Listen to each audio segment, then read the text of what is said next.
마이클 샌델의 공동체주의 이론을 이해하기 위해 그의 철학적 주장을 유쾌하게 풀어낸 이야기를 하나 소개해 드리겠습니다. 이 이야기를 통해 공동체주의가 우리 일상 속에서 어떻게 구현될 수 있는지를 상상해 볼 수 있을 것입니다. 어느 날 가상의 작은 마을인 하모니타운에 새로운 카페가 문을 열었습니다. 공동체 카페라는 이름답게 이곳은 단순히 커피를 파는 장소가 아니라 마을 사람들의 만남과 소통의 공간이었습니다. 이 카페에는 특별한 규칙이 있었는데 바로 모든 손님은 커피를 주문할 때 자신이 이야기를 하나씩 공유해야 한다는 것이었습니다. 할머니, 할아버지, 학생, 그리고 다양한 직업을 가진 사람들이 이곳을 찾아와 각자의 이야기를 풀어놓았습니다. 처음에는 이 규칙이 다소 귀찮다고 느껴졌지만 시간이 지남에 따라 사람들은 타인의 이야기에 귀 기울이고 자신을 나누는 것에서 큰 즐거움을 찾기 시작했습니다. 어느 날 한 젊은 남자가 카페에 들어왔습니다. 그는 다른 곳에서는 볼 수 없었던 이상한 주문 방식을 보고 잠시 망설이다가 이내 작은 미소를 지으며 자신이 방금 겪은 경험담을 나누기 시작했습니다. 그는 최근 잃어버린 지갑을 찾기 위해 온 동네를 헤맸다고 말했습니다.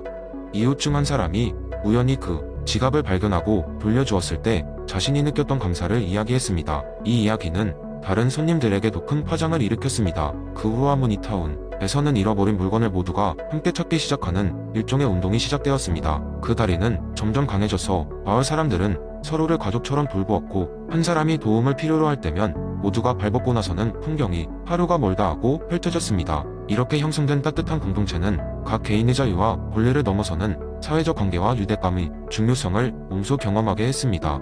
누구도 이를 의무라고 생각하지 않았습니다. 오히려 그것은 마치 자연스러운 일상의 흐름이 되었고 사람들은 자신이 공동체에 소속됨으로써 얻는 만족과 의미를 발견했습니다. 이렇듯 하모니타운의 이야기는 샌델의 공동체주의 정신을 잘 보여줍니다. 개인의 독립과 자유는 중요하지만 우리가 누구인지와 우리가 추구하는 바는 우리가 속한 공동체와의 상호작용 속에서 더욱 풍성해집니다. 정의는 단순히 법적 권리의 문제가 아니라 우리가 서로에게 베푸는 배려와 참여를 통해 실현됩니다. 그리고 우리는 그 속에서 진정한 인간다움과 사회적 연대감을 배우게 됩니다. 다음번에 카페 한 구석에 앉아 커피를 마시게 된다면 누군가와 이야기를 나누는 작은 순간이 사회를 어떻게 변화시킬 수 있을지 상상해 보세요. 사회적 정의는 때로는 그런 작은 시작에서 비롯됩니다. 두 번째 이야기. 한때 작은 마을에는 행복의 마법사라고 불리는 노인이 살고 있었습니다. 사람들은 그가 손을 대기만 하면 무엇이든 행복으로 가득 차게 만든다고 믿었습니다. 그래서 그의 집은 항상 사람들로 북적였습니다. 마을 사람들은 저마다 자신의 고민을 해결해 달라고 부탁했고 마법사는 그의 지혜와 능력으로 사람들의 문제를 해결해 주곤 했습니다. 그런데 어느 날 마을에 예기치 못한 사건이 발생했습니다. 마을 중앙 광장에 큰 문제가 생긴 것입니다. 바로 마을이 자랑하던 커다란 나무가 병에 걸려 시들어가기 시작한 것이었습니다.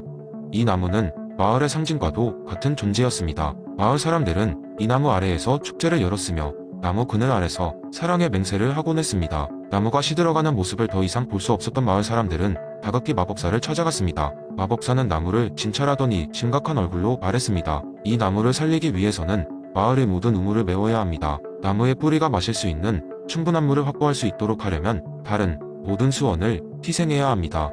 마을 사람들은 충격에 빠졌습니다. 우리 모두가 마실 물이 없어지면 어떻게 합니까? 라고 한 주민이 물었습니다. 마법사는 벤담의 최대 다수의 최대 행복 원칙을 떠올렸습니다. 이 나무는 마을의 행복의 근원이자 상징입니다. 나무가 사라지면 마을의 정신과 공동체 의식도 사라질 것입니다. 마을 전체의 행복을 위해 단기간의 희생은 어쩔 수 없습니다. 주민들은 고민에 빠졌습니다. 아이들은 놀 곳을 잃게 될 것을 두려워했고 농부들은 가뭄을 걱정했습니다. 하지만 마법사의 말처럼 나무가 마을 사람들에게 주던 행복과 연대감을 생각하지 않을 수 없었습니다. 마침내 마을 사람들은 투표를 통해 우물을 메우기로 결정했습니다. 물이 부족해지자 마을 사람들은 물 사용을 절약하기 시작했고 서로 감시하며 서로의 물 사용을 도와주었습니다.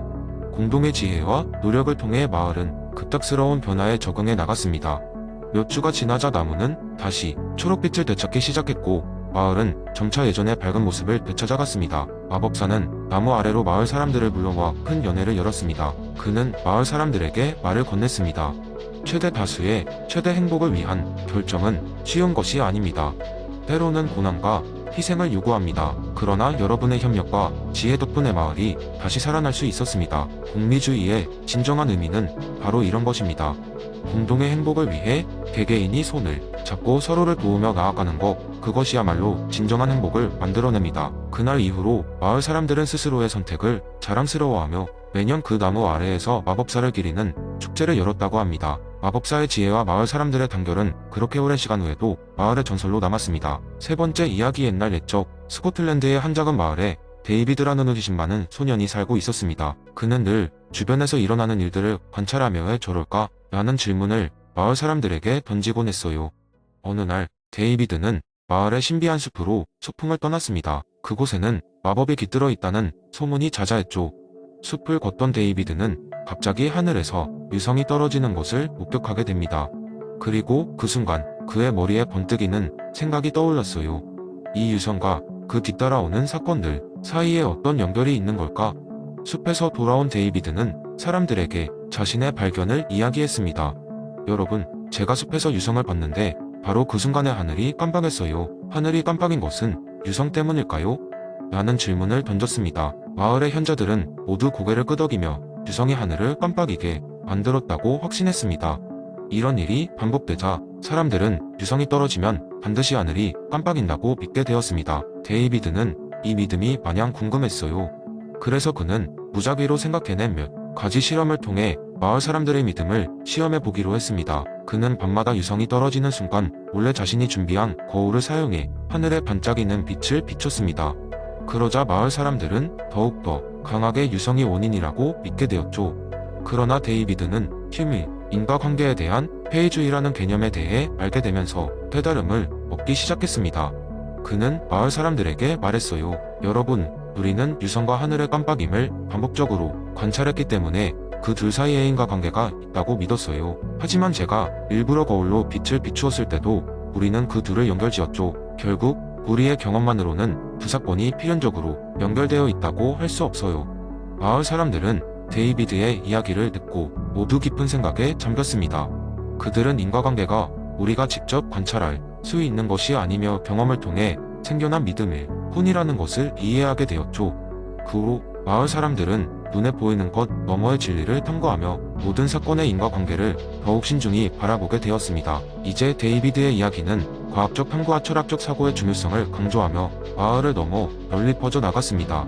그리고 사람들은 언제나 그가 겪은 숲속의 신비한 밤을 기억하면서 그 어떤 사건도 쉽게 결정짓지 않는 지혜를 얻게 되었습니다.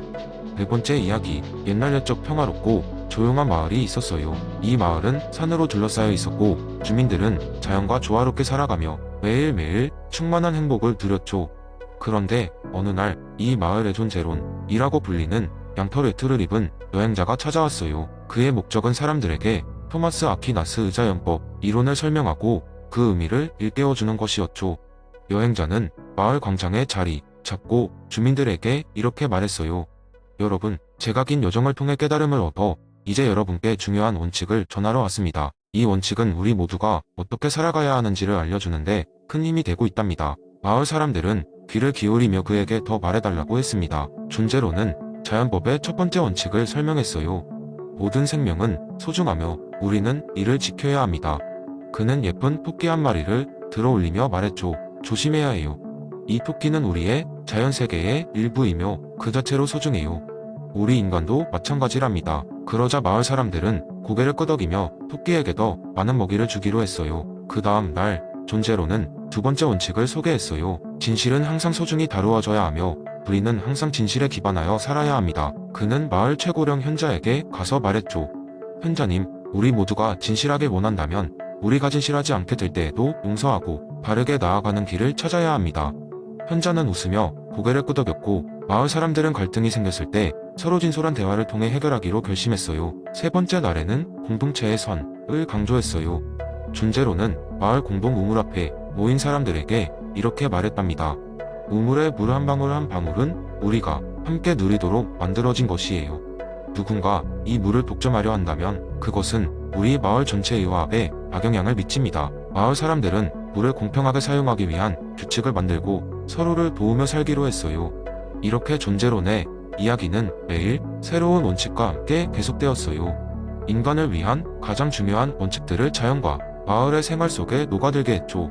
그는 단순히 이론을 설명하는 것이 아니라 그 이론이 생활 속에서 어떻게 실현될 수 있는지를 이야기로 풀어낸 것이었어요. 존재론이 마을을 떠나는 날, 주민들은 모두 모여 그를 배웅했어요. 존재론은 미소 지으며 말했어요. 잊지 마세요. 자연법은 우리 인간이 이해할 수 있는 신의 법칙이랍니다. 이 법칙은 세상을 더 나은 곳으로 만들 수 있는 힘이 있죠. 서로 사랑하고 존중하며 자연과 조화를 이루세요. 이후로도 마을은 계속해서 자연법의 원칙들을 통해 더 평화롭고 행복한 삶을 이어갔답니다. 그리고 그들의 이야기는 다른 마을에도 전해져 더 많은 사람들이 조화로운 삶을 살 수 있게 되었어요. 존재론의 메시지는 오랫동안 사람들 마음속에 남아 각자의 삶의 길잡이가 되어 주었답니다.